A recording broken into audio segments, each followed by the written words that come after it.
کہ ہندوستان میں یہ جو فسادات ہوتے ہیں عام طور پر آپ فسادات کے اوپر نظر رکھیں تو آپ کو نظر آئے گا کہ فساد ان مقامات پہ کروایا جاتا ہے جہاں مسلمانوں کی تھوڑی بہت معاشی حالت ٹھیک ہے۔ السلام علیکم ورحمۃ اللہ تعالی وبرکاتہ۔ حاضر خدمت ہوں ایک نئی ویڈیو لے کر۔ دوستو، اسد الدین اویسی صاحب کے والد محترم مرحوم جناب صلاح الدین اویسی صاحب کی ایک ویڈیو وائرل ہو رہی ہے۔ انہوں نے 30 سال پہلے ایک اسپیچ دیا تھا، تقریر میں کہا تھا کہ آج کل جو فسادات ہوتے ہیں یہ منصوبے کے تحت کرایا جاتا ہے، یہ منصوبے کے تحت انجام دیا جاتا ہے، اور یقیناً آج کے دور پر بھی وہ تقریر فٹ بیٹھتا ہے۔ ایسا لگتا ہے کہ کوئی مرد مجاہد آج ہی یہ بات کہہ رہا ہے، اور وہ تمام چیزیں آج کل کے فسادات جو ہم دیکھیں گے تو اس میں وہی باتیں نظر آتی ہے جس کو جناب صلاح الدین اویسی صاحب نے 30 سال پہلے کہی تھی۔ وہ تمام چیزیں آج کے دور میں نظر آتی ہے۔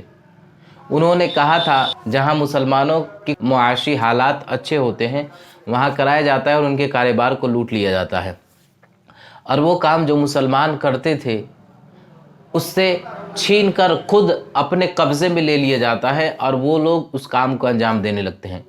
پہلے جناب آپ اس ویڈیو کو دیکھیں، یقیناً آپ کو ہر بات حقیقت معلوم ہوگی، اور ایسا معلوم ہوگا کہ یہ بات آج ہی کے دور میں کہا جا رہا ہے، یہ بات آج ہی کے وقت میں کہا جا رہا ہے، اور لیکن یہ بات 30 سال پہلے کی بات ہے، اور انہوں نے جو پہلے کہا تھا 30 سال پہلے وہ آج بھی ویسا ہی نظر آتا ہے، وہ آج بھی ایسا ہی محسوس ہوتا ہے۔ پہلے جناب آپ اس ویڈیو کو دیکھیں اور پوری ویڈیو کو دیکھیے گا، تب آپ کو سمجھ میں آئے گا کہ جو انہوں نے بات کہی تھی وہ آج کے دور میں بھی حقیقت ہے اور فٹ بیٹھتا ہے آج کے دور میں۔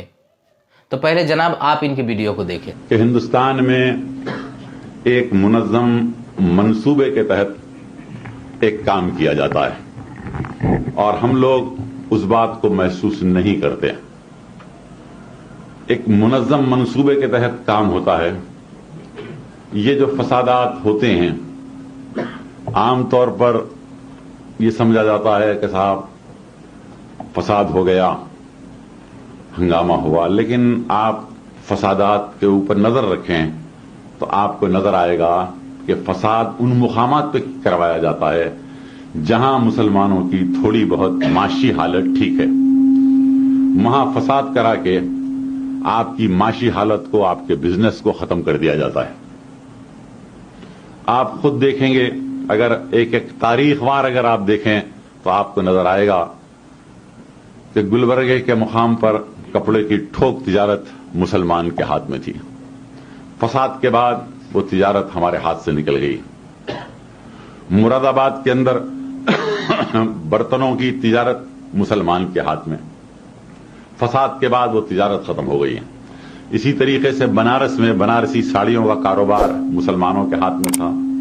بھوپال وغیرہ میں پتے کا بیڑی کا کاروبار ہاتھ میں تھا۔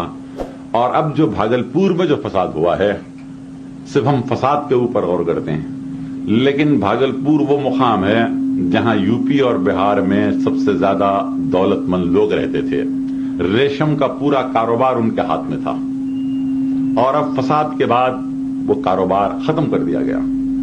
تو ایک منظم منصوبے کے تحت یہ کام کیا جا رہا ہے، لیکن پروپیگنڈا یہ کیا جاتا ہے کہ صاحب جلوس جا رہا تھا، مسلمانوں نے پتھر مار دیا، یہ، اور ہم لوگ اس کو صحیح سمجھ جاتے ہیں۔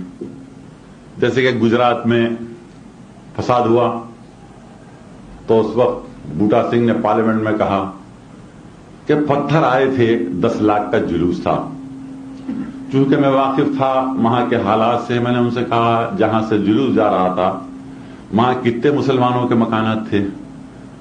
تو کہا 15 مکانات تھے صرف، اور 10 لاکھ کا جلوس جا رہا ہے۔